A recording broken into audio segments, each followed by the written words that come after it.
ইসলামের শরীয়ত মানার জন্য যদি আমাকে মৌলবাদী বলা হয়, আলহামদুলিল্লাহ আমি মৌলবাদী।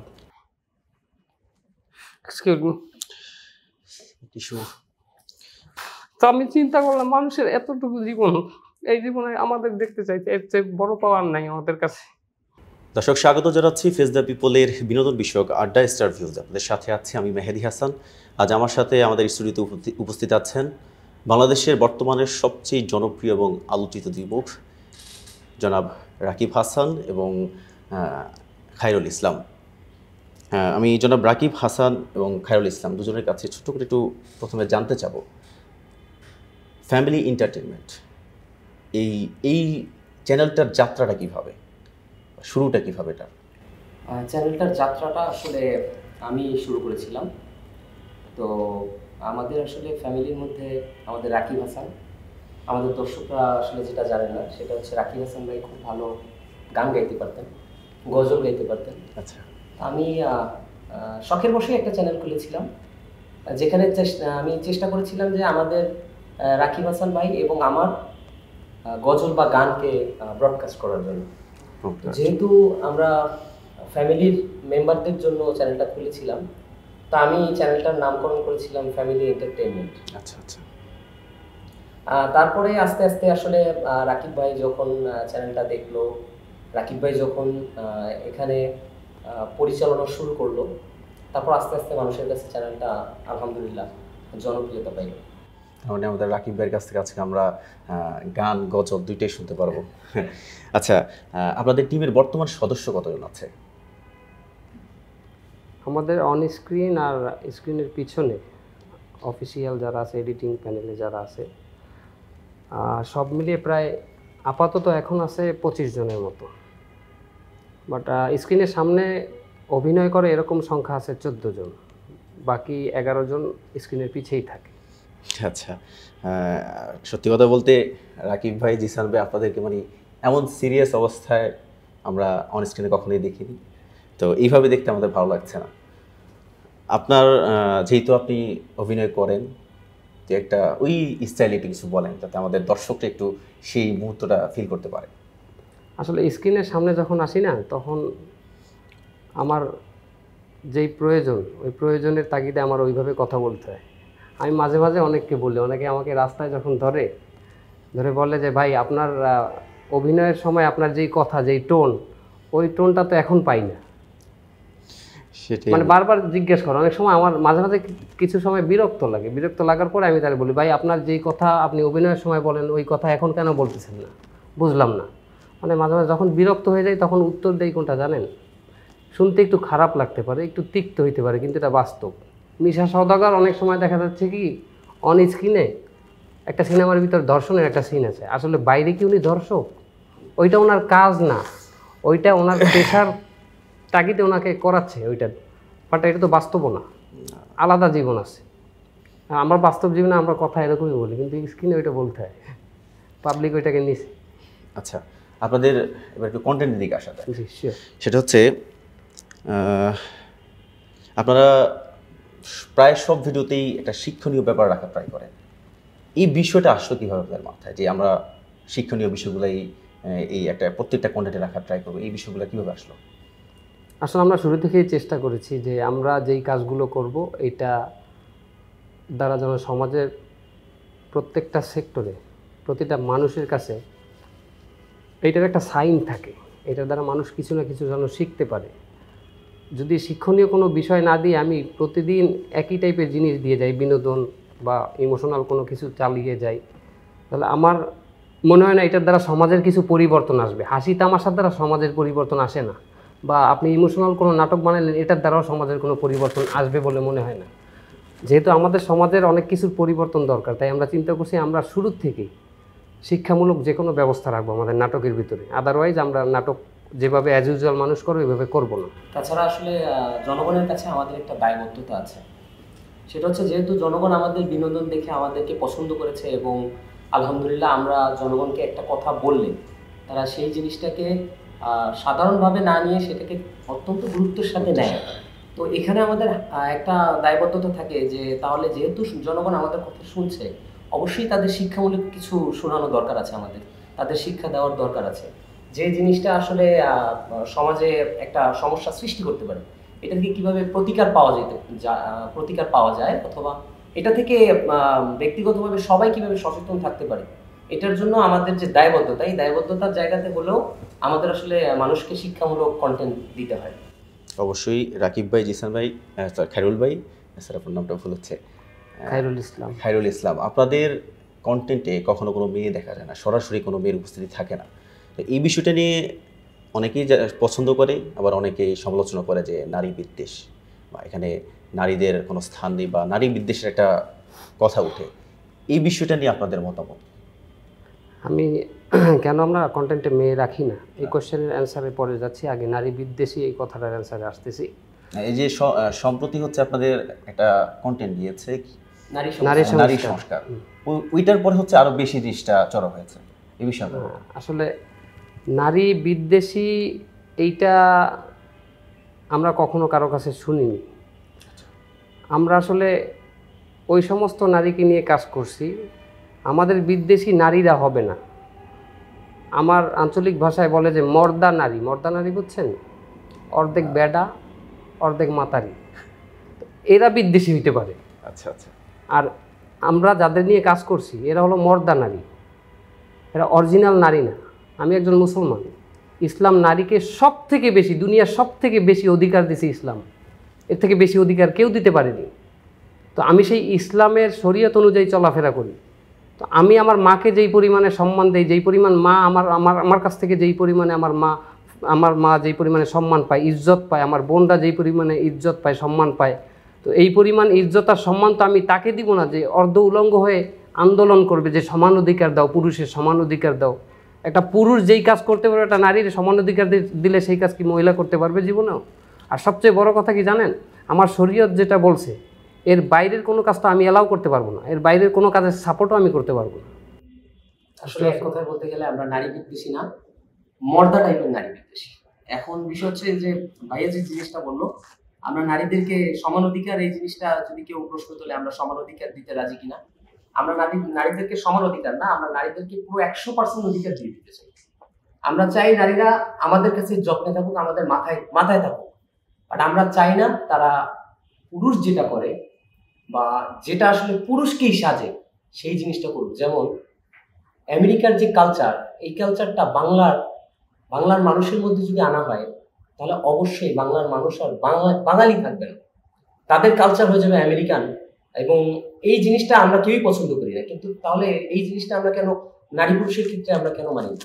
যদি ইসলামের কথা বাদ রেখেই আমরা বলি, যারা আসলে ইসলামের কথা শুনতে পারে না তাদের কথাই যদি আমরা শুনি, যে তাহলে আপনারা দেশের কালচার অনুযায়ী অন্তত পক্ষে আমাদের দেশে যে কালচারটা ছিল নারীদের, আমরা প্রাচীনকালে দেখেছি গ্রাম বাংলার নারীরা তারা কত সম্মানিত থাকতো। যারা আমাদের পরিবারের নারীরা তারা কত সম্মানে থাকতো, তাদেরকে কি পরিমাণ সম্মান দেওয়া হইতো। একটা সময় এমন ছিল যে নারীর যে নারীর পোশাককে পুরুষরা বারান্দায় শুকাতে দিত না, কারণ অন্য পুরুষ দেখবে আমার স্ত্রী, আমার বোন, আমার মা, তার পোশাক অন্য কেউ দেখবে, এইটা চাইতো না পুরুষরা। তো আমরা চাই যে এরকমই বাংলাদেশ হোক, নারীরা থাকবে, যত্নে থাকবে, 100% সব অধিকারই নারীদের থাকবে, কিন্তু এমন অধিকার নারীদের থাকবে না যেটা আসলে থাকাটা উচিতই না, যেটা সমাজকে কলুষিত করবে। আপনি একটা জিনিস খেয়াল করবেন, যেমন আজকে আমরা আসার সময়, আজকেরই ঘটনা, আজকে আসার সময় আমি ড্রাইভ করতেছিলাম, আমার পিছনে এরকমই আন্দোলন একটা চলতেছিল, আজকে হয়েছে, মশাল জ্বালিয়ে হয়েছে। একটা জিনিস কি, আমাদের একটা শালীনতার ব্যাপার আছে সমাজে। আমার সন্তান শালীনতা ছাড়া একটা মহিলা চলাফেরা করুক, আমি কখনোই চাইবো না আমার সন্তান ওই সমাজে ওর পাশে গিয়ে হাঁটুক।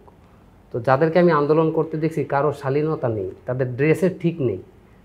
তাহলে যাদের ড্রেসের ঠিক নেই, যে পূর্ণাঙ্গ নারী তার ড্রেস ঠিক থাকবে, আর যার ড্রেস ঠিক নাই সে পূর্ণাঙ্গ নারী না, মর্দা।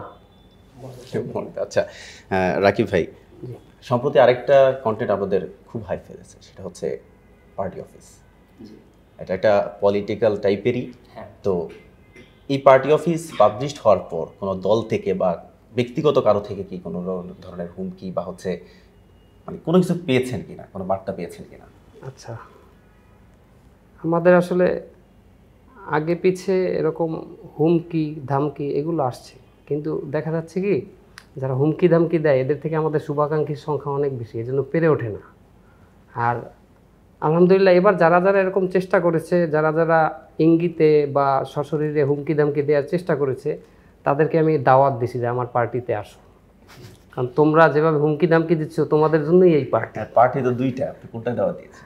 আমি আমার পার্টি এমডিপি, যেটা মায়ের দোয়া ছিল। এর আগে আমাদের খায়রুল ভাই একটা সাজেস্ট করেছিল, হিউম্যান অর্গানাইজড গভর্নমেন্ট অ্যাসোসিয়েশন। এই তো ওইটা তো হ্যাঁ, ওইটা ওদের জন্য বেস্ট। আচ্ছা, আপনাদের একটা কন্টেন্ট তৈরিতে মানে কত সময় লাগে? আমরা দেখি যে আপনাদের একদিন বা দুদিন পর পরই কন্টেন্ট পাবলিশ হয়, মানে এগুলো কিভাবে পেরে ওঠেন আপনারা? আসলে একদিন দুই দিন না, আমাদের একটা নাটক যেটা আমাদের এটা পাবলিশ হতে প্রায় 10 থেকে 11 দিন সময় লাগে। কিন্তু পাবলিশ টাইমটা যদি আমরা দেখি 2-3 দিন 4 দিনের মাথায় দেখি রিলস আছে, রিলস। হ্যাঁ, এটা হলো রিলস আছে, ছোট ছোট কিছু বিষয় আছে যে জিনিসগুলো আসলে সমাজে তুলে ধরা দরকার, কিন্তু এটা নিয়ে নাটক হয় না। বা একটা বড় নাটক, একটা 20 মিনিট 30 মিনিট বা 40 মিনিটের একটা নাটককে সম্পূর্ণই একটা সাবজেক্টের উপরে নির্ভর করে বেস করে তৈরি করা সম্ভব হয় না। এই জিনিসগুলোকে আমরা ছোট পরিসরে প্রতিবাদমূলকভাবে ছোট আকারে আমরা রিলস অথবা শর্টসের মাধ্যমে আমরা এগুলো তৈরি করি। এগুলো দেখা যাচ্ছে এটা হলো ইনস্ট্যান্ট, এমন না যে 1-2 দিন পর পর আমরা এটাকে ধারাবাহিক। আমাদের যখন যেটা মনে হয় যে এটা নিয়ে এখন আসলে আমাদের প্রতিবাদ করা উচিত অথবা মানুষকে সচেতন করা উচিত, আমরা তখনই সেটাকে মেক করে সাথে সাথে আমরা চেষ্টা করি, আমরা যে জায়গাতে থাকি না কেন সেখান থেকে আমরা এটাকে পাবলিশ করার চেষ্টা করি। আর আমাদের যে পূর্ণাঙ্গ কন্টেন্ট, এগুলো আমাদের তৈরি করতে ধরেন যদি আমি কন্টেন্ট থেকে শুরু করি, লেখা থেকে একদম শেষ পর্যন্ত এডিটিং ফিনিশ দিয়ে তারপর যখন আপলোড পর্যন্ত, তাহলে দেখা যাচ্ছে কি অনেক সময় আমি একটা কন্টেন্টের একটা ডায়লগ নিয়ে আমি 3 দিন চিন্তা করছি যে আসলে এই ডায়লগটা সমাজে যাবে কি যাবে না, এটা কি মানুষের উপরে নেতিবাচক প্রভাব ফেলবে এটা, নাকি ইতিবাচক প্রভাব ফেলবে, বা এটা কি মানুষের কাছে এটা খারাপ শোনাচ্ছে এই ডায়লগটা না ভালো শোনাচ্ছে। এটা আমি আমার মাকে শোনাই, ও শোনায় মাকে, আমাদের পরিবারকে শোনাই যে ডায়লগটা কি খারাপ শোনাচ্ছে। তো তখন যারা শোনে ওরা যখন ক্লিয়ারেন্স দেয় যে না এটা খারাপ হবে না, এটা পরিবার নিয়ে দেখা যাবে, আমি সন্তান নিয়ে দেখতে পারবো, বা বোন যখন বলে ভাই তোমার সাথে আমরা এটা দেখতে পারবো, তখন আমরা ওইটা করি। দেখা যাচ্ছে ওইটা 3 দিন লেগেছে একটা ডায়লগ, আবার এমন সময় আছে পুরো কন্টেন্টটা আমার 1 ঘন্টায় লেখা হয়ে গেছে ওরা আমার, আমরা যেহেতু 2 জন মিলে লিখি। এই কন্টেন্ট রাইটিং এর কাজটা কি করে? কন্টেন্ট রাইটিং আমরা 2 ভাই মিলেই করি। বড় কি আরেক ভাই আছে নাকি? আমার আপন বড় ভাই আছে আমাদের সাথে। আচ্ছা, আমাদের ফ্যামিলি ফুল মেম্বার যত সদস্য আছে সবাই কি এটার সাথে যুক্ত? আপনি বেশিরভাগই বলতে পারেন, যারা আমাদের ফ্যামিলির ফিমেল যারা আছে ওনারা বাদে পুরুষ যারা আছে সবাই বেশিরভাগ 3 ভাই। আমরা 3 ভাই আছি। আমার ভাগ্নে আছে 3টে, ওই 3টা ভাগ্নে আছে। এরপরে আমার বোন জামাই আছে, এরপরে আমার ভাইয়ের বড় ভাইয়ের শালা আছে, এরপরে বড় ভাইয়ের শ্বশুর আছে, শ্বশুর আছে। এন্টারটেইনমেন্ট এটা বুঝতে হ্যাঁ, পারছি। হ্যাঁ, আমরা হ্যাঁ। সবাই পরিবারের সদস্য। আমার শালা থাকলেও আমি লাগাই দিতাম এর ভিতরে, বুঝছেন? আচ্ছা, তাহলে আরেকটা মজার বিষয় আসা যাক, সেটা হচ্ছে বিবাহের বিষয়টা। ভাই বিবাহ কি করেছেন বা করবেন? না আলহামদুলিল্লাহ, আমি বালেগ হয়েছি, আমি বিয়ে করছি, যেটা আমার জন্য ইসলাম ভাই। জরুরি করছে। আলহামদুলিল্লাহ, শুধু আমার কথা না, আমরা ফ্যামিলি এন্টারটেইনমেন্ট বিডিতে আমরা একটা আসলে নিয়ম বলতে পারেন, আমরা নিয়ম করেছিলাম যার বিয়ের বয়স হবে সেই বিয়ে করে ফেলবে। কারণ মিডিয়া জগতে আসলে আমার মনে হয় সবাইকে আসলে বিবাহিত থাকলে অন্তত পক্ষে সে অনেক কাজ থেকে সে বেঁচে যায়। কারণ মিডিয়া জগতে কিন্তু আপনার কন্ট্রোভার্সি থেকেও বেঁচে যাবে। কন্ট্রোভার্সি প্লাস খারাপ কাজের অনেক সুযোগ সামনে আসবে। তো আপনি যদি বিবাহিত হন অবশ্যই এই জিনিসটা থেকে আপনি বিরত থাকতে পারবেন। পাশাপাশি আমাদের ইসলাম যেটা বলে আসলে বালেগ হওয়ার সাথে সাথে বিয়ে করা, আমরা সবাই আমরা মাশাআল্লাহ করেছি। 2-1 আমরা যারা আমাদের যারা জুনিয়র আছে ওদের আমরা চাপের উপর রাখছি, ওরা ইনশাআল্লাহ খুব তাড়াতাড়ি। তারপরে খায়রুল, আমি এইখানে বসার আগেও ভাবছি যে আপনারা কেউ বিবাহিত না, এটা সত্যি কথা। আর প্ল্যানিং করে রাখছি যে একটা বিবাহের একটা আবেদন করব যে আমরা মেয়ে দেখবো কিনা। যাই হোক, আমরা দুইজন যেহেতু কিন্তু এটা কিন্তু এই বিয়ে করারই একটা বরকত। আল্লাহ তাআলা বিয়ে করার বদৌলতে সঠিক সময় আল্লাহ তাআলা চেহারার ভিতরে ওই নূরটা দিয়ে দিছে, দেখলে মনে হয় বিবাহিত না। ভাই আপনার পুরনো একটা ভিডিও দেখছিলাম আমি, জি, সেখানে দেখলাম আপনি সুন্দর ফুলাফালা ছিলেন। একটা মনে হচ্ছে গাল ডুবে গেছে, বিবাহের পরে নাকি আগে? না, এটার বিষয়টা আমি বলি, ক্লিয়ার করি। আমরা যখন উনি ফুলাফালা যেটা ছিল ওইটা দেখছেন আপনি আমাদের চ্যানেলের একদম স্টার্টিং এ। এখন বিষয় হচ্ছে এই চ্যানেলের মধ্যে সব থেকে বেশি যেটা প্রেশার যার মধ্যে যায় সেটা হলো রাকিব ভাই। আমার ব্রেনের উপর থেকে যায়। আমার কথা আমি বলবো না, তো রাকিব ভাইকে কেন বলবো, ওনার সম্পূর্ণটা এখানে ব্রেনের খেলা। ওনাকে এত পরিমাণ প্রেশার নিতে হয় মানসিকভাবে, যে খাওয়া দাওয়া থেকে শুরু করে অনেক কিছু থেকে উনি ম্যাক্সিমাম সময় ঘুম এটা ওনার হয়ই না। আর একটা বিষয় যেমন এমনও আছে যে বিভিন্ন বিষয় নিয়ে চিন্তা করে উনি 3-4 দিন খাওয়া দাওয়া অফ করার পরে ওনার প্রচুর পরিমাণে লো প্রেশার হয়ে গেছে বা অসুস্থ হয়ে আছে, বিছনায় পড়ে আছে, এরকম একটা অবস্থা। তো আস্তে আস্তে আস্তে আস্তে যত দিন যাচ্ছে আমাদের ততই দায়িত্ব বাড়তেছে, কাজ বাড়তেছে, ততই ব্যস্ততা বাড়তেছে। তো এইখানে আসলে রাকিব ভাই যে ওই জায়গা থেকে আবার কাম ব্যাক করবে, একটু শরীর খারাপ হয়েছে 10টা দিন 15টা দিন রেস্ট নিবে, রেস্ট নিয়ে আবার একটু চাঙ্গা হবে, এই সময়টা আসলে উনি পাচ্ছে না। তাছাড়া আমি চাইও না যে আমার স্বাস্থ্যটা আরো ভালো হোক, এটা আমি চাই না ব্যক্তিগতভাবে, কারণ কি এটা পাবলিক ডিমান্ড। আপনি কি আমি মোটা হইলে কি আপনি আমার নিবেন কিভাবে? আমি চান্দা ভাই যে একটা সিরিজ করি ওইটা কি যাবে? আমরা তো চাচ্ছিলাম ভাই আপনার এবার ইজারা ভাই হিসেবে একটু দেখা ইজারা ভাই? ইজারা ভাই চাঁদা তো গেল, এবার ইজারা। আচ্ছা, যেহেতু আপনারা বলছেন অবশ্যই ইনশাল্লাহ আমরা এটা মাথায় রাখবো যে এটা করা যায় কিভাবে। ইন্ট্রোটা আমাদের এখান থেকে দিলে হয় না? হ্যাঁ ইনশাল্লাহ, এটার জন্য তো একটা থিম অবশ্যই দরকার। ধরেন না এই প্রোগ্রামটা ইজারা আমি নিলাম, আপনারা যদি এখন এটা হোস্ট করেন তাহলে কি হবে, কেমন হয়? আমার কস্টিউম লাগবে, এই কস্টিউম তো ম্যানেজই করতে পারবে। আচ্ছা, ঢোকার জন্য আসলে কষ্টম একটা বড় বিষয়। একটা রাকিব ভাই খায়রুল ভাই দুজনে বিবাহিত, আলহামদুলিল্লাহ। হ্যাঁ। ভাবি ভাবি আপনাদেরকে কিভাবে রাখে? আপনারা তো সব সময় অনলাইনে, আমি বিশেষ করে অনলাইনে যেভাবে দেখি, আমি সামনাসামনি ওইভাবে পাই না আপনাদের, ঠিক আছে? তো ভাবি কি এইভাবে অনলাইনের মতোই পায় নাকি হচ্ছে এখন যেমন আছেন এমনই পায়? মানে আপনি যদি বলেন ভাবি আমাদেরকে কিভাবে দেখে, স্যান্ডো গেঞ্জিতেও দেখে, লুঙ্গিতেও দেখে, না না ওই তার কোনো প্রবলেম নাই। আর যদি বলেন যে ভাবিরা আসলে আমাদের কেমন সাপোর্ট করে, সেক্ষেত্রে আমি বলবো যে আমাদের এই যে এত ব্যস্ততার মধ্যে আমরা আসলে শক্তিটা পাই আমাদের ফ্যামিলির ফিমেলদের কাছ থেকে। তারা আমাদেরকে যেভাবে উৎসাহ যোগায়, ভাবি বলেন, আমাদের বোন বলেন, আমাদের মা বলেন, এরা প্রচুর পরিমাণে অ্যাপ্রিসিয়েট করে আমাদের। যেমন আমাদের যেদিন শুটিং থাকে প্রায় 30 থেকে 40 জন মানুষের খাবার তৈরি করতে হয়। দেখা যাচ্ছে ভোরবেলা উঠে 30 থেকে 40 জন মানুষ যদি সকালে রুটি খায়, তো ন্যূনতম আপনার 100টা রুটি তৈরি করতে হয়। তো ফজরের আগের থেকে তারা নিজেরাই, এটা বাইরে আমরা কিছু করি না, আমরা সবাই নিজেরা আমরা ঘরের খাবারটাই খাই। তো তারা প্রচন্ড কষ্ট করে, যেদিন আমাদের শুটিং থাকে, আমাদের যখন এডিট থাকে, বা আমরা যখন অন্যান্য কাজ নিয়ে ব্যস্ত থাকি, ওনারা প্রচন্ড পরিমাণে সাপোর্ট করে আমাদের। আমাদের দেখা যাচ্ছে কি অন্য ইউনিটে আমরা দেখেছি, সেটা হলো আপনার যখন শুটিং হয় তখন এই খাবার ব্যাপারটা একটু আলাদা দেখা হয়, মানে আলাদা একটা সেক্টর থাকে, সব তো শর্ট ডিভিশন করা থাকে, তো খাবারের সাইডটা আলাদা। কিন্তু আমাদের ফ্যামিলির ব্যাপারটা কি, আমরা খাবারটা ফ্যামিলির থেকেই তৈরি করি, যেটা স্বচ্ছতা বেশি থাকে। তার মানে হচ্ছে আপনারা যখন শুটিংয়ে যান খাবার বাসার খাবারে নিয়ে যান, বাসায় খাই আমরা, বাসায় এসেই খান? শোনেন আমাদের শুটিংয়ে একটা মজার ঘটনা বলি। ফ্যামিলি এন্টারটেনমেন্ট বিডি যেমন ফ্যামিলি নিয়ে আপনি দেখতে পারবেন, এবং শুটিং নাটক লেখা সব কিছুই ফ্যামিলিরাই করে, এবং আমরা যেখানে শুটিংয়ে যাই স্পটগুলোই ফ্যামিলিদের। আবার কীরকম, আমি যদি এখানে বরিশালে শুটিং করতে যাই, আমরা 2টা স্পটে যাই, আমার শ্বশুরবাড়ি, আমার বড় ভাইয়ের শ্বশুরবাড়ি। খাওয়া দাওয়া আবার ওই ফ্যামিলিতেই হয়, থাকিও ফ্যামিলিতে, বুঝতে পারছেন? আবার যখন খুলনায় করি আমাদের বাসায় করি, বেশিরভাগ এই 2টাই হয়। আচ্ছা ঠিক আছে, এবার আমরা একটু অন্যদিকে যাই। জুলাই আগস্ট অভ্যুত্থানে আপনাদের ভয়েস খুব ভালোভাবে রিচ হয়েছে দেখেছি আমরা। সেক্ষেত্রে আপনাদের কখন মনে হল যে না, আমাদের অবস্থানটা ছাত্রদের পক্ষে যাওয়া উচিত, বা এই পক্ষে যাওয়ার পরে আপনারা দেখেছেন যে বিনোদন জগতের অনেকেই ছাত্রদের পক্ষে গিয়ে অনেক হুমকি ধামকির শিকার হয়েছে, সেক্ষেত্রে আপনাদের সেরকম কোনো হুমকির শিকার হতে হয়েছে কিনা বা পেয়েছেন কিনা, সে বিষয়ে একটু জানান। হুমকি, এই কাজগুলো করতে গেলে হুমকি তো আসবে 100%। হুমকি ছাড়া এই কাজগুলো কখনোই আসবে না, তাহলে তো স্ক্রিপ্টেড হয়ে যায়। আপনারা তো পুরো সশরীরে উপস্থিত ছিলেন। সশরীরে আমরা পুরো টিম উপস্থিত ছিলাম, এই কারণে ছিলাম। আর আমরা কখনো এটা চিন্তা করছি যে আমাদের নামা উচিত। আসলে যখন আমরা দেখতেছিলাম যে আমাদের ছাত্রদের উপরে অন্যায় অত্যাচার চলতেছে, অবিচার চলতেছে, ছাত্ররা কিন্তু ফাউন্ডেশন, এইখান থেকেই কিন্তু সামনের নেতৃত্ব কারা দিবে, দেশ গড়বে কারা? ছাত্ররা। আর আপনি যদি এই ফাউন্ডেশনে আঘাত করেন তাহলে দেশ ধ্বংস হয়ে যাবে। আমি যখন দেখতেছি আমার দেশ ধ্বংস হইতেছে, তখন আমি দেশের মানুষের জন্য, সমস্ত সাধারণ মানুষের পাশে দাঁড়ানোর জন্য আমার পুরো টিমকে নিয়ে গেছি। আমি একবার চিন্তাও করেছি যে আমি পুরো টিম নিয়ে গেলে আমি তো ফোকাসে চলে আসবো, কারণ আমাকে তো চিনে, মানে এই ফেসটা তো সবাই চিনে। আমি দেখি কি মাঝে মাঝে আমি যখন রাস্তায় বেরোই মাস্ক পরে বেরোই, যাতে মানুষের সামনে না পড়ে বেশি একটা, নিরিবিলি বাজার করে চলে আসতে পারি। এরপরও চোখ দুটো চিনে, কেন বলেন তো? ওই যে চাচিমা, যখন চাচি আম্মার ক্যারেক্টারটা করি তখন চোখ দুটো ওইটা মুখস্থ মানুষের। তো তখন আমি চিন্তা করছি যে আমি যদি এইটা না হয়, এই গণ অভ্যুত্থান যেটা হয়েছে, জুলাই অভ্যুত্থান যেটা হয়েছে এটা যদি সাকসেস না হইতো তখন আমি অনেকে পলায় ঢাকা চলে যাইতো। কারণ আসে না নর্মালি এখানে একজন ছোটোখাটো একজন রাজনীতিবিদ সমস্যা হয়েছে, দল চেঞ্জ হয়ে গেছে, উনি ঢাকায় গিয়ে থাকতেছে, কিন্তু একজন পাবলিক ফিগার বা পরিচিত ফেস সে কোথায় থাকবে, তার তো সবাই চিনবে। এই চিন্তাও একবার করেছি, করার পরে আমি চিন্তা করছি যে এই চিন্তা করে তো বসে থাকা যায় না, কারণ 8টা বছর ধরে তো আমরা অন্যায়ের বিরুদ্ধেই কাজ করে আসছি, আর এটা তো মহা অন্যায়।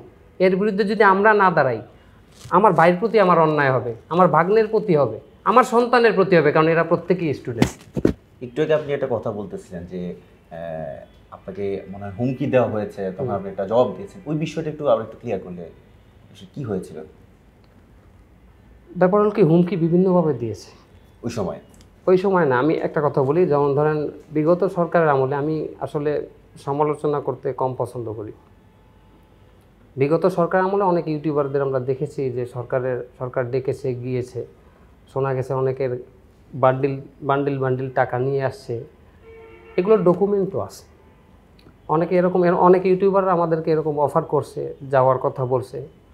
তো তৎকালীন আমরা এইটা মাথায় রেখেছি যে আমরা তো অন্যায়ের বিরুদ্ধে কাজ করি, আমরা তো কখনো, আমার জীবন গেলেও তো আমি এই জায়গায় যাইতে পারি না, আমার জীবন গেলেও একজন ফ্যাসিস্ট গোষ্ঠীর সাথে বা দলের সাথে আমি থাকতে পারি না। আমার শিল্পী মানে আমি শিল্পী অনুযায়ী কথা বলি যে আমি শিল্পী, আমি তো কোনো দল করতে পারি না, আমি সবার জন্য। বাট দল করতে পারি না বলে আমরা যে উন্নয়নমূলক কাজে অংশগ্রহণ করতে পারবো না বা কোনো একটা ভালো কাজে সাপোর্ট করতে পারবো না, এরকম না। আমি ভালো কাজে সাপোর্ট করব, খারাপ কাজ যে করবে তারা ওইটার বিরুদ্ধে আমি আবার অন্যায়ের বিরুদ্ধে রুখে দাঁড়াবো। তো আমি মোটামুটি আমাকেও দাওয়াত দেওয়া হয়েছিল, তো আমি ক্যান্সেল করে দিছি। কেন ক্যান্সেল করে দিছি?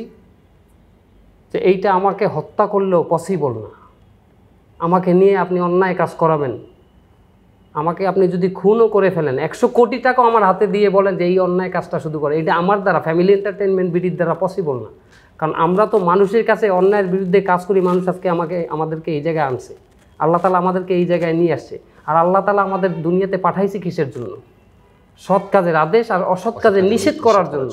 তো আমি এই কাজের ব্যতি রেখে যদি আমি খারাপ কাজ করি, তো আল্লাহ তাআলা যে আমাকে সৃষ্টি করছে, এই সৃষ্টিকর্তার প্রতি আমার কৃতজ্ঞতা থাকলো কোথায়? আমার মৃত্যুর পরে তো আমার একটা জিন্দিগি আছে আখিরাতের, ওই জিন্দিগিতে আমি কোথায় থাকবো? এই দুনিয়ার জিন্দিগি তো ক্ষণস্থায়ী। আমি আইসক্রিমের মতো জিন্দিগি যাপন করতেছি, এটা আপনি হাতে রাখবেন, এটাও গলে যাবে, খাইলেও গলে যাবে, শেষ হয়ে যাবে। তো সামান্য এক জিন্দিগির জন্য আমার তো ওই 2, 4, 5 টাকা, 2-1 কোটি টাকা ওইটা দিয়ে লোভানি দিয়ে আমাকে নিয়ে গিয়ে খারাপ কাজ করাবে, এটা কখনো পসিবল না। আরেকটা জিনিস আপনাকে বলে রাখি, এটার সাথে সাথে আপনি কোয়েশ্চেন করার আগে, আমাকে অনেকে মৌলবাদী বলে, আমি শুনছি অনেকে, কিছু নিউজ চ্যানেল বা কিছু সাংবাদিকদের আমি মুখে শুনছি, তারা আমাদেরকে মৌলবাদী বলে, যে 2 ভাই দাঁড়িয়ে রাখছে, 2 ভাই মৌলবাদী। ইসলামের শরীয়ত মানার জন্য যদি আমাকে মৌলবাদী বলা হয়, আলহামদুলিল্লাহ, আমি মৌলবাদী। কথা বুঝতে পারছেন?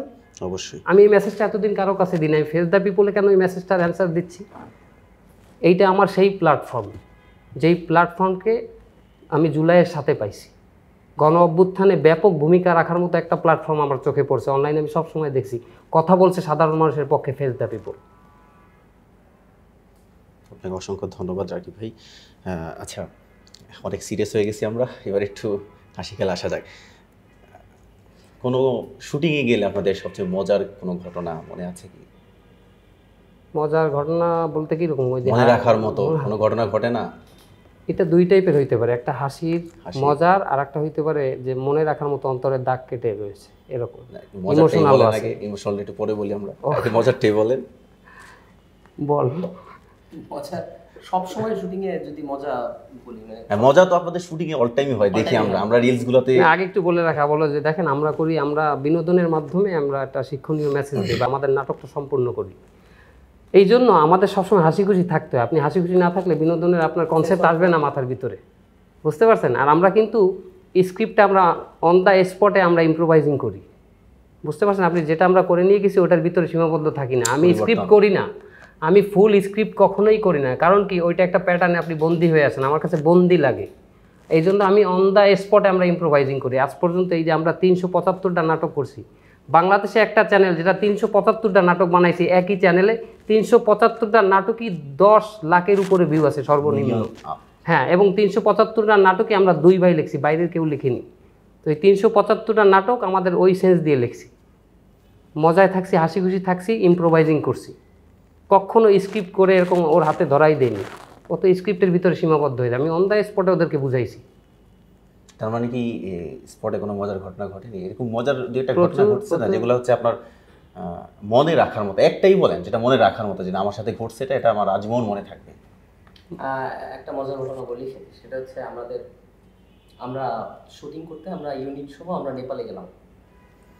আমাদের প্রায় বড় একটা ইউনিট, আমরা নেপালে গেছি। এখন বিষয় হচ্ছে আমরা যখন বাইরে যাই সেক্ষেত্রে আমাদের যেহেতু প্রতি সপ্তাহে বা একটা টাইম পরে আমাদের আপডেট দিতে হয়, তো আমাদের বেশ কিছু ইনস্ট্রুমেন্ট আমাদের সাথে নিয়ে যেতে হয়, যেমন ল্যাপটপ, ক্যামেরা, এই জিনিসগুলো আমাদের সাথে রাখতে হয়, যে জিনিসগুলো দিয়ে আমরা নাটকটা আমরা যেখানেই যাই না কেন সেখানে বসে আমরা এটাকে আমরা কমপ্লিট করতে পারবো। তো এখন আমরা সকালে আমরা সবাইকে আমরা দায়িত্ব ভাগ করে দিই ইনস্ট্রুমেন্টের, যে তোমার কাছে এটা, তোমার কাছে এটা, তোমার কাছে এটা। মানে একটা মানুষের ক্ষেত্রে তো এতগুলো ইনস্ট্রুমেন্ট একা দায়িত্বে রাখা সম্ভব না। আর যেহেতু ট্যুরে গেছি প্রত্যেকেরই পার্সোনাল ব্যাগ আছে, তো আমি নাম বললাম না, আমি যার কথা বলতেছি, যাদের কথা, তারা অবশ্যই এই জিনিসটা বুঝতে পারবে। তো একজনকে আমরা দায়িত্ব দিলাম ল্যাপটপ, একজনকে দায়িত্ব দিলাম আমাদের ক্যামেরা। ওখানে আমাদের প্রায় ক্যামেরার ব্যাগের মধ্যেও প্রায় 8-9 লাখ টাকার আমাদের ওখানে ইনস্ট্রুমেন্ট আছে। আবার পাশাপাশি আমাদের ল্যাপটপও একটা, মোটামুটি ল্যাপটপটাও খুব একটা দামি ল্যাপটপ। এখন বিশেষ হচ্ছে আমরা নাস্তা করলাম, হোটেল থেকে নেমে নাস্তা করে আমরা যাব 900 কিলোমিটার দূরে। 900 কিলোমিটার দূরে গিয়ে আমরা আমাদের কাজ শুরু করব। তো নাস্তা শেষ করে আমরা মোটামুটি রওনা দিলাম, গাড়ির মধ্যে সবাই মজা করতেছি, করতেছি। তো এখন সেক্ষেত্রে মজা করার মধ্যে আমরা প্রায় 250 কিলোমিটার পার হয়ে গেছি। এখন বলে রাখি, না 900 কিলোমিটার, 900 না, ওইটা হলো 200 মতো 200 কিলোমিটার। কারণ নেপালে আসলে 200 কিলোমিটারই 900 কিলোমিটার যাওয়ার সময় লাগে। কারণ নেপালের রাস্তাগুলো খুব আসলে একটাই হাইওয়ে, এবং রাস্তাতে যাইতে অনেক সময় লাগে, পাহাড় ভেদ করে উঠতে হয়। তো এই 200 কিলোমিটারের আমরা 70 কিলোমিটার পার হয়ে গেছি। আমাদের প্রায় 3-4 ঘন্টা সময় লাগছে 70 কিলোমিটার যাইতে। এখন এই 70 কিলোমিটার যাওয়ার পরে মোটামুটি কাজে আমরা সবাই আনন্দ করতেছি, মজা করতেছি। একজনের বললাম ল্যাপটপটা দাও, একটু কাজ করবো। সে মোটামুটি কায়দায় কোনো কথা বলে না। এখন কথা বলতেছে না, কারণ জানে যে আমি যা করছি, সে বুঝতে পারছে আমি যা করছি, এটা জানতে পারলে আমার সমস্যা আছে। সবচেয়ে বড় কথা কি, ওই ইউনিটের ওরা মানে আমাকে প্রচন্ড পরিমাণে ভয় পায়। আবার শুটিং এর সময় আমরা যখন মজা করি তখন প্রচন্ড মজা করি। তো ভাবছে যে এখন যদি এই কথা বলি আমার তো এই গাড়ির থেকে নামায় পাহাড় থেকে ফেলে দেবে। এখন ও কোনো কথা বলতেছে না, ল্যাপটপ কোথায়, ওকে ফাইন। তো একটু পরে আমার আসলে জরুরি, আমি ল্যাপটপটা চাইলাম। এখন তখন বললো যে ল্যাপটপটা তো আমার কাছে না। ও যে এটা বলছে আমার কাছে না, আমি বলছি ক্যামেরা, এইবার ক্যামেরা আরেকজনের কাছে। এখন বললাম যে ল্যাপটপটা আমার কাছে নাই। এখন ও বললো যে তাহলে ল্যাপটপ কোথায়? এবার সবাই আমরা গাড়ি থামাইয়া আমরা ল্যাপটপ খুঁজতে থাকলাম। এখন ল্যাপটপ খুঁজে দেখলাম যে ল্যাপটপ নেই। কি হয়েছে? এখন যার কাছে দিলাম সে বললো আমি তো আসলে ওই নাস্তা করতে যেখানে বসছিলাম পিছনের সিটে আমি ল্যাপটপটা রাখছিলাম। এইবার আমরা সবাই ওর প্রতি এমন পরিমাণে বিরক্ত আর মেজাজ খারাপ। 70 কিলোমিটার আসতে আমাদের 3-4 ঘন্টা সময় লাগছে। এখন ব্যাকে যাইতে যে সময় লাগবে তার থেকে বড় কথা ব্যাকে গিয়ে পাবো কিনা আদৌ। এখন ওরা আমরা কিছু বলতেও পারতেছি না। ট্যুরে আসছে, দেশের বাইরে আছে, মা বাপ ছাইরে আসে, দেশের বাইরে আসছে, আমরা কি বলবো? এখন ওরা কিছু বলতেছি না। এখন ঠিক আছে, সমস্যা নাই, ওই হোটেলে যে আছে তারে ফোন লাগাও। এখন সবাই চুপচাপ আছে, মোটামুটি যার কাছে যা দায়িত্ব আছে সবাই চুপচাপ আছে। এখন ল্যাপটপের জন্য ফোন লাগাইছে যে হোটেলে খাইছি। বললো, আমি বললাম যে একটা ল্যাপটপের ব্যাগ আছে? হ্যাঁ আছে। এখন বললো কি ভাই ল্যাপটপের ব্যাগে একটা ক্যামেরার ব্যাগও আছে। এইবার তো মাথায় আকাশ ভেঙে পড়ছে। ভাই ল্যাপটপ পর্যন্ত ঠিক ছিল, ক্যামেরার দায়িত্ব যারে দিছি সেও, তারে বললাম ক্যামেরা কই? আমি পিছনের সিটে রাখছিলাম। এইবার আমরা তো ওইখানে আমরা দাঁড়াই গেলাম। মানে আসলে কি, এটা আসলে মজার ঘটনা তখন হয়েছে যখন আমরা জিনিসটা পাইছি, কিন্তু ততক্ষণ আমাদের খুব মেজাজ খারাপ। আমরা বসে আছি, আমরা আর সামনে আগাবো না যতক্ষণ পর্যন্ত আমাদের ইনস্ট্রুমেন্ট। আমাদের শুটিং লাইফে সবথেকে বড় কথা, ওইটার মধ্যে আমাদের শুটিং করা ফুটেজ ছিল। এখন এই শুটিং করা ফুটেজ আসলে কি কোটি টাকারও কাছে এটা এগুলা হারা গেলে আর পাবো। এখন ওই জিনিসটা আমরা অপেক্ষা করতেছি, আর সবার কাছে মেজাজ খারাপ। ওরা দুজন আমাদের সামনে আসে না, ওরা দূরে দূরে থাকে, আর ফোন লাগাচ্ছে হোটেলে, ভাই দিয়ে যান। সেই ল্যাপটপ একজনে প্রায় আবার ওরকম 3-4 ঘন্টা করে, মানে নেপালের লোকজন আসলে খুবই ভালো, তারা আমাদেরকে এসে দিয়ে গেছে। এবং দিয়ে যাওয়ার পরে আমরা অবশ্য তাদেরকে যাতায়াতের খরচ দিয়ে গেছিলাম। দেওয়ার পরে তারপরে মোট কথা মানে ওই ঘটনাটা আমাদের বলার মতো না আমাদের পুরো টিমের কাছে। আচ্ছা, আপনাদের টিমটাতে খুব মজার সময় কাটাটা বোঝা গেল, কিন্তু মনোমালিন্য কি কখনো হয়েছে বা হয়? হ্যাঁ অবশ্যই, মনোমালিন্য কিভাবে মনে হয়? রাখার মতো কোনো মনোমালিন্য আছে? মনোমালিন্য কিভাবে আমি বলি, সেটা হচ্ছে আমাদের কিন্তু আসলে একটা ফ্যামিলিয়ার টিম। আমরা পরিবারের সদস্য হই, এরপরে আমরা কাজ করি। এমন না আমরা এখানে সহকর্মী বা এমন না আমরা এখানে বন্ধু। আমরা সবাই পরিবার, আপন পরিবার। তো এটার মধ্যে হয় কি, মাঝে মাঝে গ্রুপ সৃষ্টি হয়ে যায়। কিরকম গ্রুপ? ওর একটা ভুল ও ধরছে, এরপর ও আবার চেষ্টা করে যে ওর ভুলটা ধরবে, এরকম হয়। আবার মাঝে মাঝে এই দুজন বাদ দিয়ে অন্য দুজনের হয়। তো এখন এই জিনিসটাকে আবার হয় কি, মানে খুব বেশি সহিংসতায় যায় না। সবাই জানে ওরা নিজেরা একটা ঝগড়া করতেছে, এই জিনিসটা আবার সবাই উপভোগ করে। এমন না যে আমরা দেখতেছি ওরা দুজনের শত্রু, ওরাও জানে ওরা শত্রু কখনো হইতে পারবে না। দেখা যাচ্ছে ভাই বোনের মধ্যে ঝগড়া হলে কিন্তু ভাই বোন কিন্তু শত্রু হয় না, ভাই বোনের মধ্যে ঝগড়া হয়, প্রচন্ড গ্যান্দাম হয়, মারামারি হয়, কিন্তু 10 মিনিট পরে কিন্তু এগুলো সব ভুলে যায়। তো আমাদের মধ্যে এইরকম জিনিসটা হয় সিনিয়রদের ভিতরে হয় না, জুনিয়রদের ভিতরে। তো ওদেরকে আমাদের এই কন্ট্রোল করতে আসলে ওই সময় খুব কষ্ট হয়। তারপরেও দেখি যে আসলে যে না, এটা আসলে বড় কোনো সহিংসতায় যায় না। দেখা যাচ্ছে নিজের দায়িত্ব নিয়ে গ্যান্দাম বাদে আবার ওইটা জায়গায় অন দ্য স্পটে ওরাই ঠিক করে নেয়। এমন না যে ওইটা আমাদের পর্যন্ত আসে, বা ওরা এটাও ভয় পায় যে এই জিনিস যেন আমাদের পর্যন্ত অন্তত না আসে, বাইরের কাছে যেন ওরা ছোট না হয়। আরেকটু মজার ঘটনা আছে, সেটা হলো আমাদের শুটিং এ আমরা যখন ডায়লগ দেওয়ার জন্য দাঁড়াই, ওইখানে যদি কোনো স্ক্রিপ্টের ভিতরে ডিমান্ড করে এরকম যে চর দেওয়া লাগবে, এটা বাস্তব হইতে হবে। তার মানে কি থাপ্পড় যেগুলো দেখি সবই সব বাস্তব 100% বাস্তব। এবং দেখেন আমি করি কি, এটা আমার একটা অভ্যাস, সেটা হলো কাউকে যদি থাপ্পড় দেওয়ার কোনো রোল ক্যারেক্টার থাকে, সে যদি না পারে তো আমি বারবার তাকে ওই থাপ্পড় দেওয়াটা দেয়াই। আর যদি দেখা যাচ্ছে সে আগে পিছিয়ে একটু খারাপ করছে বা ওই দিন তার অ্যাক্টিভিটিস একটু খারাপ, তো ওইটা আমি ইচ্ছাকৃতভাবে কাট বলি বারবার, আর চরটা বারবার করে। একজন এমনও আছে 40-42টা চরও খাইছে, না আমি ইচ্ছা করে যে আমার ভাই এটা আমার উপরে কোন দোষের কারণে এটা করতে, ও আবার গোপনে একটু বলে যায়, ওর কাছে আসে যে একটু থামাও। আচ্ছা, আপনাদের শুটিং স্পট বা হচ্ছে যেহেতু অনেক দর্শক বা অনেক সাপোর্টার আছে আপনাদের, হাঁটার পথে বা কোথাও কি কোনো শুভাকাঙ্ক্ষীর সাথে দেখা হয়েছে এমন, যার সাথে হচ্ছে এমন ঘটনা করছে এটা মনে রাখার মতো, এমন কি কোনো ঘটনা আছে? এক শুভাকাঙ্ক্ষীর সাথে আমার একটা স্মৃতি আছে, যেটা আমার আজীবন মনে থাকবে, আমার মৃত্যুর আগ পর্যন্ত থাকবে না। আমি অন্যান্য ঘটনা ভুলে যাইতে পারি, এটা বলবো না, এটা আমার ছোট ভাইও জানে। সেটা হলো কি, একটা ছেলে তখন করোনাকালীন আর কি, ওই ছেলেটা ও আমাকে মেসেজ করছে অনেকবার, ওই আমার ইনবক্সে স্প্যাম মেসেজ হয়ে রয়েছে, আমি দেখি না ফিল্টার মেসেজে। তো আমি মাঝে মাঝে ফিল্টার মেসেজ চেক করি, তো ওই ফিল্টার মেসেজ চেক করতে করতে একটা মেসেজ পাইছি বেশ ইমোশনাল। কেমন, একটা ছেলে বলতেছে কি যে ভাইয়া দেখেন আমি ক্যান্সারের রোগী, আমি কেমোথেরাপি দিতে গেছিলাম ইন্ডিয়ায়, তো ওইখানে 2-3টা কেমো দেওয়ার পরে বাকিটা আমি দিতে পারি না, করোনা চলে আসছে, ভিসা বন্ধ হয়ে গেছে। এখন আমার এই যখন ক্যান্সার হয় তখন আমার তো মস্তিষ্ক তো আমার একদম শেষ হয়ে গেছে, চিন্তায় আমার ডিপ্রেশনে চলে গেছে। বাট এই ডিপ্রেশন কমানোর জন্য আমি এই হাসির নাটকগুলো দেখলে আমি এগুলো ভুলে যাই, সব আমার যে ক্যান্সার আমি এটা ভুলে যাই হাসতে হাসতে। আমার পরিবারেরও আমার এই জিনিসটা দেখে ভালো লাগাতে ওরা সবাই দেখে, এবং ওরা আমার এগুলো এনে এনে দেখায়। আমি যখন একটা নাটক রিলিজ হয় তখন আমার পরিবারই এনে দেখে আমাকে, কারণ আমি যেন ডিপ্রেশনে না পড়ি। এরকম একটা মেসেজ পাওয়ার পরে বললো যে এই ডিপ্রেশন থেকে যেহেতু আমি বেঁচে থাকি, আমার একটা ইচ্ছা আছে আমার জীবনে মৃত্যুর আগ পর্যন্ত যেন আমি আপনার সাথে একবার দেখা করতে পারি, আপনাদের সাথে। তো আমি ভাবলাম কি যে এটা মনে হয় ইমোশনাল বান মারছে আমার, ইমোশনাল বান মারে মনে আমার কাছে আমার সাথে দেখা করতে চাচ্ছে। তো পরবর্তীতে একবার চিন্তা করলাম, আর একবার মেসেজ পাঠালো যে ভাইয়া আপনি দেখেন আমার ছবিটা দেখেন, আমার কেমো দিয়ে আমার অবস্থা কি। তো আমি ছবি দেখলাম যে একটা মানুষের মতো দেখাচ্ছে না, মানে ওর মাথায় ভুরুতে কোথাও চুল নাই। আমার বেশ খারাপ লাগছে, আমি ওর বললাম কি তাহলে এরকম একটা ছেলে আছে, একটু দেখা করতে যাই। তো পরে ওর সাথে দেখা করতে আমরা গেছি, আমাদের সাথে আমার ফ্রেন্ড আছে আমার টিমেরই, নাম আব্দুল কাদের, ও আমার সাথে গেছে। আমরা 3জনই গেছিলাম মনে হয় প্রথমে। তো একটা সেলুনে আমরা চুল কাটতে গেছিলাম, ওইখানে ওকে বলছিলাম যে তুমি এইখানে আসো। তো ওইখানে গেছে, যাওয়ার পরে দেখলাম যে ওই অবস্থা একদম বাস্তবে, যে ওর অবস্থা খুব খারাপ। তো ও বললো যে আমার এইটাই শেষ ইচ্ছা, যেহেতু আমি ডিপ্রেশন থেকে আমার এরকম একটা ভিডিওটা ওষুধের মতো কাজ করতেছে, আমার শেষ ইচ্ছা এইটাই যে আপনার সাথে একটু দেখা করব। তো ওর সাথে দেখা করলাম, খুব খারাপ লাগলো। ও বললো ভাইয়া বেঁচে থাকলে আবার দেখা হবে। তো ওরে আমরা বিদায় টিদায় দিলাম। তো আমি চিন্তা করছি ওর মাঝে মাঝে আমি খোঁজ নিতাম, মাঝে মাঝে আমি চিন্তাও করে রাখছি যে ওর আমি খোঁজ খবর নেবো বা আমি ওর দেখতে যাবো সরাসরি।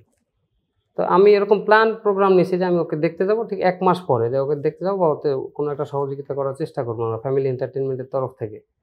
তো 1 মাস পরে আমি ওদের বাসার ঠিকানা জানার জন্য আমি ওর নাম্বারেই কল দিছি। কল দেওয়ার পরে ওই নাম্বারে বলছে যে ভাই আপনি একটু ওর মেসেঞ্জারে আসেন। ওর নাম্বার ছিল আমার কাছে, আমি মেসেঞ্জারে গেছি, মেসেঞ্জারে ভিডিও কল দিছি ওর পরিবার ওর কবরের সামনে দাঁড়ায়। আমি দেখলাম ছেলেটা মারা গেছে, আমি ওর কয়দিন আগে দেখছি, ওর কবর ওইখানে, ওর ছবি আমার সামনে চোখের সামনে বাড়ছে, একদম লেখা তারিখ ভাই, এত তারিখে মারা গেছে, এত তারিখে আমার সামনে কবরটা ওরা ভিডিওতে ধরছে ভাই দেখেন। তো আমি চিন্তা করলাম মানুষের এতটুকু জীবন, এই জীবনে আমাদের দেখতে চাইছে, এর চেয়ে বড় পাওয়ার নাই আমাদের কাছে। ওর ছোট্ট জীবনে ওর শেষ ইচ্ছা ছিল আমাদেরকে দেখা, যদিও এইটা কোনো নেক আমল না, ওর এটা কোনো নেক আমল ছিল না, কিন্তু অন্তর থেকে ওর জন্য আমাদের থেকে দোয়া থাকবে দেখুন মৃত্যুর আগ পর্যন্ত। আমি 1 মাস পরে শ্যামলাটাকে আমি দেখতে পারিনি।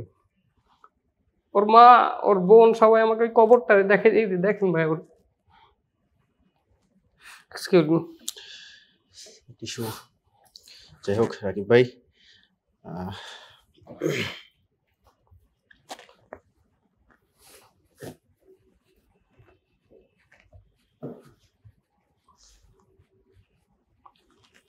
আমার মনে হয় একটা কন্টেন্ট ক্রিয়েটর এর থেকে বেশি পাওয়ার আর কিছু নেই আমার কাছে, টাকা পয়সা বা এর থেকে সুখ্যাতি আমরা আসলে চাইছিলামই না এরকম, আমি কখনো কল্পনাও করি না যে আল্লাহ তাআলা আমাদেরকে এই পর্যায়ে নিয়ে আসবে। ওর কাছেও আসছে, ওর কাছেও একজন হার্টের রোগী আসছে, বললো যে আমি এই নাটক দেখতে দেখতে আমার ডাক্তার সাজেস্ট করছে নাটকগুলো দেখো, এই নাটকগুলো দেখো। আমি চাই মানুষ যেন আমাদের কন্টেন্টের দ্বারা শিক্ষামূলক না শুধু সুস্থ থাকুক মানুষ, এই জন্য সুস্থ ধারার কাজ করি আমরা। রাকিব ভাই তাহলে আমাদের সাপোর্টার কোন লেভেলে সেটা আমরা বুঝতে পারছি। সেক্ষেত্রে আপনারা কি এই পরিসরটাকে আরেকটু বড় করার কোনো চিন্তাধারা আছে, যেমন সিনেমা বা ওয়েব সিরিজ, এরকম কোনো চিন্তাধারা আছে নাকি আপনাদের? আমার চিন্তাধারা এই প্ল্যাটফর্মের ভিতরে যদি কোনো গুণা থেকে থাকে, এই গুণার থেকে বেঁচে থাকা, আমার এই চিন্তা আছে। আমার চিন্তা আছে ভবিষ্যতে আমার নাটকের ভিতর থেকে মিউজিক অপসারণ করব, আমার মিউজিকটা বাদ দিয়ে দেবো, এবং ইচ্ছাকৃতভাবে আমরা মাঝে মাঝে কাজের প্রয়োজনে আমরা নারী বেশ ধারণ করি, নারীকে আমরা এটাও বাদ দেবো। এটা আমার শেষ ইচ্ছা, এটা আমার মৃত্যুর আগে যেন আমি এটা করে যাইতে পারি। হ্যাঁ, অনেকেই এটা বলে যে কোনো ছেলে মেয়ে সাজা, সেটাও তো ইসলামে জায়েজ নেই। জায়েজ নেই। তাহলে ফ্যামিলি এন্টারটেইনমেন্ট যদি সেখানে কোনো নারীকে নামতে চায়, সেখানে ছেলেকে মেয়ে সাজানো, এটা কতটুকু জায়েজ? এটাও গুনাহের, ইচ্ছাকৃত। মানে আপনারা স্বীকার করছেন এটা? ইচ্ছাকৃত কোনো মেয়ে যদি ইচ্ছাকৃত, হ্যাঁ আমি তো এটাই বললাম যে আমার ইচ্ছাই এইটা, যে আমার শেষ পর্যন্ত আমার এই প্ল্যাটফর্মে আমি যেন এই দুইটা জিনিস বাদ দিতে পারি। কিন্তু এই দুইটা জিনিস বাদ দিলে চলবে কি? যদি না চলে সমস্যা নাই, আমার তো মরতে হবে, আমার তো ওই জিনিস নিয়ে যাইতে হবে দুনিয়ার থেকে। এটা না চললে আমার কিচ্ছু আসে যায় না, এটা তো আমার আখিরাত করে দেবে না। আমি আজকে এমন একটা রাস্তায় ঢুকে গেছি যে রাস্তা থেকে আমার একটা দায়বদ্ধতা চলে আসছে, এই দায়বদ্ধতার কারণে আমি যদিও করতেছি, কিন্তু এইটাতে 100% যে হালাল হয়ে দাঁড়াইছে আমি এটা কখনো বলবো না।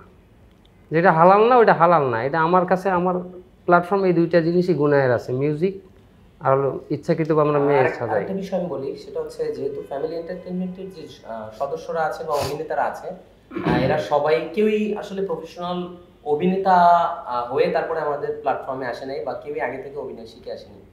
আলহামদুলিল্লাহ আমরা চেষ্টা করেছি যতটুকু অভিনয় পারলে দর্শকরা অন্তত পক্ষে তার অভিনয়ের কোনো ভুল ধরতে পারবে না, ততটুকু অভিনয় তাকে শেখানোর আমরা চেষ্টা করেছি। বাট ফ্যামিলি এন্টারটেইনমেন্ট বিডির এমন কোনো সদস্য নাই, যেমন কোনো অভিনেতা নাই যে তার ক্যারিয়ার মিডিয়াতে করতে চায়। এবং যে কটা সদস্য আছে প্রত্যেকটা সদস্যকে যদি আজকে বলি আজকে থেকে ফ্যামিলি এন্টারটেইনমেন্ট বিডির কোনো নাটক প্রচারিত হবে না, ওদের কোনো আপত্তি নেই, আমাদের কাছে বলবে না, তাহলে আমরা কি করবো, আমরা কোথায় অভিনয় করবো? ওরা বলবে ভাই আজকে থেকে আমরা এটা করবো না। সবার আমাদের একটাই চাওয়া, আমরা সারা জীবন যেন একসাথে এই বন্ধুত্বটা টিকায় রাখতে পারি। সেটা আমরা যা করে হোক, আমরা যে পেশা আমরা যে কর্মই করি না কেন, আমরা যেন একসাথে করে আমরা যেন একসাথে থাকতে পারি। আমাদের মূল উদ্দেশ্য হচ্ছে এটা। আমরা মিডিয়াতে আমরা ক্যারিয়ার করব, নাটক করব, সিনেমা করব, অথবা আমাদেরকে আরো বেশি লোকজন জানবে, এরকম কোনো ইচ্ছা আলহামদুলিল্লাহ আমাদের ফ্যামিলি এন্টারটেইনমেন্ট বিডির কোনো সদস্যর নাই এবং আমাদেরও নাই। আর আল্লাহ পাক যতটা দিয়েছে আমাদেরকে এই পপুলারিটি দিয়েছে, ফেমাসিটি দিয়েছে, এর বিন্দু মাত্র পর্যন্ত আমাদের আশা ছিল না, আমাদের স্বপ্নও ছিল না। যা পাইছি আলহামদুলিল্লাহ, আল্লাহর কাছে না চাইতে পাইছি লক্ষ কোটি শুকরিয়া, এবং আল্লাহর কাছে এর থেকে বেশি চাওয়ারও নাই। আল্লাহ পাক আলহামদুলিল্লাহ যা দিয়েছে আমাদের কাছে আলহামদুলিল্লাহ। রাকিব ভাই, আমরা একদম অনুষ্ঠানের শেষ পর্যায়ে চলে এসেছি। লাস্টে ছোট করে জানতে চাবো যে হচ্ছে ফ্যামিলি এন্টারটেনমেন্টে আপনারা 5 বছর বা 10 বছর মানে কত দিন পর্যন্ত দেখতেছেন, বা আরো 5 বছর পর কোন জায়গাটা দেখতেছেন? হ্যাঁ, যেটা ভাইয়া একটু আগেই বললো যে আসলে যেহেতু আমাদের মিডিয়া নিয়ে তেমন কোনো ইয়া নাই, চিন্তা নাই বা উদ্দেশ্য নাই, তো আমরা ফ্যামিলি এন্টারটেনমেন্ট যে টিম আছে, আমরা এই টিমটাকে প্রত্যেকের জায়গা থেকে আমরা চাই সে প্রতিষ্ঠিত থাকবে, তার জীবনের কোনো অভাব থাকবে না, তার জীবনের কোনো চাহিদা অপূরণ থাকবে না, এবং প্রত্যেকে আমরা একসাথে থাকবো। এবং আমরা যদি এই চ্যানেলটা আমাদের যদি থাকেও ভবিষ্যতে, আল্লাহ পাকের হাতে, সে কতদিন পর্যন্ত চ্যানেল রাখবে, কতদিন পর্যন্ত আমরা মিডিয়াতে কাজ করবো, এটা সম্পূর্ণ আল্লাহ পাকের হাতে। বাট আমরা যদি করিও, ভবিষ্যতে আমরা চেষ্টা করবো ইসলামের সম্পূর্ণ আমরা ইসলাম নিয়ে কাজ করার চেষ্টা করব। এবং আল্লাহর রহমতে আমরা চাই যেন আল্লাহ তাআলা খুব দ্রুতই আমাদের সেই তৌফিক দান করুক। কিন্তু আমরা যা করব আরো কোয়ালিটিফুল করবো, আমাদের প্রত্যেকটা কাজ যেন পিছনের সপ্তাহের কাজটার থেকে আমাদের বেশি কোয়ালিটিফুল হয়, এবং প্রত্যেকটা কাজ যেন মানুষের কাছে কখনো একঘেয়েমি না লাগে, যে আমরা একই জিনিস ঘুরে ফিরে দেখতেছি, এটা যেন না লাগে। আমাদের যেন প্রত্যেকটা কাজ ইয়া যায়, এবং যে পরিমাণ এখন যে প্ল্যাটফর্মটা আছে বাংলাদেশের মধ্যে জনপ্রিয়তায়, এই জনপ্রিয়তা যেন এত বেশি হয় এই প্ল্যাটফর্মটা, যেন এই প্ল্যাটফর্ম থেকে একটা ইসলামের দাওয়াত দিলেও যেন মানুষ খুব সদরে গ্রহণ করে, এই প্ল্যাটফর্ম থেকে একটা অন্যের বিরুদ্ধে কথা বলে যেন সারা বাংলাদেশে এক হয়ে কথা বলতে পারে। অন্তত পক্ষে আমরা এতটুকু চাই যে মানুষ যেন আমাদেরকে আরো বেশি ভালোবেসে আমাদের সচেতনমূলক বার্তাটা নেয়। হ্যাঁ জিসান ভাই, যারা হচ্ছে এই শর্ট ফিল্মে বা হচ্ছে এই সেক্টরটাতে নতুন আসতে যাচ্ছে, রাকিব ভাই আপনিও, মানে তাদেরকে আপনারা কি পরামর্শ দিতে চান, কি মনে হয়? পরামর্শ যদি আমার পক্ষ থেকে হয় তাহলে আমি বলবো যে আপনারা যেটা করলে মানুষের মঙ্গল হয়, যেটা করলে সমাজের জন্য উপকার হয়, আপনারা এই ধরনের কন্টেন্ট বানিয়ে তারপর আমরা সমাজের সবাইকে দেখার ব্যবস্থা করে দেন। কারণ আপনি যদি এই ধরনের কন্টেন্ট বানিয়ে সবার মাঝে আপনি দেখার ব্যবস্থা করে দেন, তাহলে দুইটা জিনিস পাবেন। দুনিয়া আল্লাহ তাআলা আপনাকে দিয়ে দিবে, আর মানুষের অন্তরে থাকার ব্যবস্থা করে দেবে। কীরকম দেবে? আমি আজকে মনে করি যে কোটি মানুষের অন্তরে আমি বসবাস করি। কেন? ওই যে কোটি মানুষ আমাকে আমার কন্টেন্ট, আমার ডায়লগগুলো, আপনি বেশিরভাগ সময় দেখবেন আমার ডায়লগ মুখস্থ, অনেক আমার ডায়লগ দিচ্ছি। আমি যখন রাস্তায় বলি এদিক থেকে ওদিক থেকে আমার ডায়লগ শুনতে পাই। কেউ চান্দাবাই বলে, কেউ বলে ধরা খাইয়ে গেলাম নাকি, এক একজন এক একভাবে বলে। কারণ কি, এমনভাবে আমরা অন্তরে ঢুকতে পারছি। আপনি এই দুনিয়া পাবেন, যে কেউ যদি দুনিয়া পাইতে চায় তো এই ভালো কাজের মাধ্যমেও পাইতে পারে। বুঝতে পারছেন? আর অবশ্যই আপনি যদি ভালো কাজ করেন আর মানুষের মঙ্গলের জন্য কাজ করেন, তাহলে আপনি শুধু দুনিয়া না আখিরাতও পাবেন। মানুষ যেন একটা কন্টেন্ট যদি বানায়, কেউ যদি একটা কন্টেন্টের নিয়ত করে একটা বানাবো, আর কেউ যদি সারা জীবন কাজ করার নিয়ত করে, সেজন্য ভালো কাজই করে। খায়রুল ভাই, আপনার পরামর্শ কি নতুনদের জন্য? নতুন যারা এই সেক্টরে আসতে চাচ্ছে, নতুন যারা এই সেক্টরে আসতে চায় তাদের কাছে আমার একটাই পরামর্শ, সেটা হচ্ছে অশ্লীলতা ছাড়া কাজ করতে হবে। আর এমন কাজ করা যাবে না যে কাজটা করে হয়তোবা পরিচিতি পাওয়া যাবে কিন্তু জনপ্রিয় হওয়া যাবে না। যেমন আমরা কিন্তু অনেক সময় চিড়িয়াখানায় গিয়ে বাদর নাচ দেখি, ওটা আমাদের কাছে জনপ্রিয় লাগে না, আমাদের কাছে হাসি লাগে, আমরা ওই জিনিসটা দেখে মজা পাই, বাট আমরা কিন্তু তাকে অ্যাপ্রিসিয়েট করি না, বা আমরা তাকে বলি না যে সে খুব ভালো একটা কর্ম করতেছে, মানে যেটা সত্যিকার অর্থে যেটা করে মানুষ।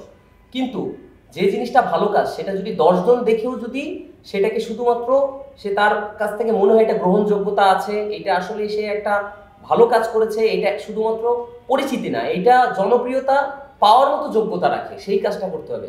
তাকে যদি অল্প মানুষ চেনে, তো অল্প মানুষের কাছে আপনি জনপ্রিয় থাকবেন।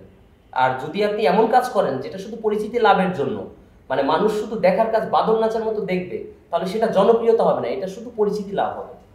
খায়রুল ভাই, আপনি প্রথমেই একটা কথা বলছিলেন যে আমাদের রাকিব ভাই খুব সুন্দর গান গাইতে পারে, গজল গাইতে পারে। আপনি বলেন কোনটা শুনবো আমরা? এখন আসলে ওনার প্রিপারেশন যেহেতু নাই, তো আমি আসলে ওনাকে বলবো যে ওনার যেটা, তাছাড়া আমি একটা গান ওনার কাছ থেকে শুনেছিলাম নদী নিয়ে, উনি যদি ওইটা আসলে শোনাইতে পারে, আমার মনে হয় যে আমরা একেবারে শেষ মুহূর্তে আছি, আমরা শুনতে পারি। নদী নিয়ে একটা গান উনি মাঝে মাঝে গাইতো, হয়তো বা ওইটা উনি শুনাইতে পারে। রাকিব ভাই আসলে ঠিক আছে, যে মোমেন্ট এখন আমার তো আসলে ইমোশনাল বেশি হয়ে গেছে, এই জন্য ইমোশনাল, ওই গানটাও ইমোশনাল। ঠিক আছে, যাবে আমার সাথে। শিওর। নদীরে ও নদীরে তুই একটু দয়া কর, ভাঙিস নায়ার বাপের ভিটা বসত বাড়ি ঘর। নদীরে ও নদীরে তুই একটু দয়া কর, ভাঙিস নায়া বাপের ভিটা বসত বাড়ি ঘর। চাঁদের হাসি ছিল আমার সোনার সংসারে, সেই হাসি তুই কাইরা নিলি ভাইঙ্গা বারে বার। ও তুই এই তো ভাঙলি গেল বছর, এই তো ভাঙলি গেল বছর, ধান কাউনের চর। ভাঙিস নায়ার বাপের ভিটা বসত বাড়ি ঘর। রাকিব ভাই, অসাধারণ কণ্ঠ আপনার, অসংখ্য ধন্যবাদ। খায়রুল ভাই, রাকিব ভাই দুজনকেই অসংখ্য ধন্যবাদ আমাদেরকে আপনাদের এই গুরুত্বপূর্ণ সময়টুকু দেওয়ার জন্য। আমরা বিদায় নিতে যাচ্ছি। দর্শক, এতক্ষণ আমাদের সাথে ছিলেন ফ্যামিলি এন্টারটেনমেন্টের দুজন পরিচিত মুখ, খায়রুল এবং রাকিব। আমরা এই মুহূর্তে বিদায় নিচ্ছি। পরবর্তীতে হাজির হব নতুন কোনো মুখ নিয়ে, নতুন কোনো গল্প নিয়ে। সুস্থ থাকুন। অসংখ্য ধন্যবাদ।